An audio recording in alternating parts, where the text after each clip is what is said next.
Hello, আসসালামু আলাইকুম বন্ধুরা। আজকে আমি টিডিং করতে করতে বের হয়েছিলাম রিক্সা দিয়ে ঘোরার জন্য। আর কিন্তু আনফর্চুনেটলি আমার সাথে গিয়েছিল আমার মা। হুম, যাই হোক, ব্যাপার না। সুন্দরই লাগছে দুজনকে। না থাক, আমি ভাবলাম যে এখন নিজের উপরে ফোকাস দেওয়া যাক। কিন্তু এটা হবেই না। হঠাৎ করে মানবতার খাতিরে মনে পড়লো দুইজন যুগলে বের হয়েছি, দুইজনের সবসময় একসাথে কাজ করা উচিত। ছবি তোলা আর ভিডিও করা। তারপর দেখতে পেলাম মা আকাশের দিকে তাকিয়ে আছে। ভাবলাম দুজন যুগলে বের হয়েছি, আমিও তাকিয়ে থাকি। তাকিয়ে থেকে ভালো না লাগার কারণে আমি রাস্তাঘাট দেখা শুরু করি এবং কিছুক্ষণ পরে দেখতে পাই এক কপতিকে হাত ধরে টেনে নিয়ে যাচ্ছে। দেখা শেষ করে আমি মাকে বললাম, মা দেখো কিভাবে ছেলেটা মেয়েটাকে টেনে নিয়ে যাচ্ছে। মা বলল, তুই দেখ, আমি পারবো না বলে অন্যদিকে তাকালো। আত্মসম্মানের কথা ভেবে আমি অন্যদিকে তাকালাম। না, তারপর ভাবলাম দুইজন যুগলে বের হয়েছি, একসাথে সুখ দুঃখের কথা বলতে বলতে রিক্সায় ছাকে খেতে চাই। যাই হোক, কানের দুলটা আমাকে সুন্দরই লাগছে।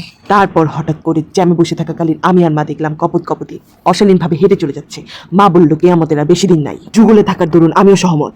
দুজন মিলে যার যার কোচিং ক্লাস শেষ করে সন্ধ্যা রাতে গিয়েছিলাম হাতির ঝিলে ঘুরতে।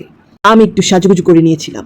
তারপর মা আর আমি যুগলে হাতির ঝিলের ওয়াটার ট্যাক্সির উদ্দেশ্যে এগোতে থাকলাম, যদিও মাকে দেখা যাচ্ছে না। তারপর যুগলে আমরা হাতির ঝিলের ময়লা পানি উপভোগ করলাম। লা লা লা লা লা লা লা লা লা। এখানে আমি একা একা মজা করছিলাম। ওয়াটার ট্যাক্সিতে হাতির ঝিলের ময়লা পানি উপভোগ করার পর আমি আর মা রিকশায় আবার বাসায় ফিরে আসছিলাম। কি সুন্দর ধুলাবালুযুক্ত বাতাস উপভোগ করছিলাম। কিন্তু হঠাৎ করে মা বলল, মা রিকশার নাট খুলে ফেলেছে। আমি শুনে খুবই অবাক হয়ে গেলাম। এরপর মা নাটটিকে হাতে নিয়ে এসে আমাকে দেখালো। দেখে তো আমার চোখ আকাশে উঠে গেল। আকাশ থেকে চোখ নিচে নামিয়ে আমি আমার যুগলবন্দিকে বললাম, রিকশা মামা দেখলে আমাদের খালে ফেলে দিবে। বলতে না বলতেই অন্ধকার পেরিয়ে আলো আসতে না আসতে মা আরেকটা নাট খুলে নিয়ে এসে আমাকে দেখালো। আমি দেখে চমৎকারভাবে হেসে উঠলাম এবং মাকে বললাম, মা তুমি এসব কি করছো? এবং এর প্রতি উত্তরে আমার যুগলবন্দি আমাকে উত্তর দিল, আমি প্রতি রিকশার এরকম নাট বল্টু খুলে ফেলি। বলা শেষেই মা আবার নাটটিকে লাগিয়ে দিচ্ছিল।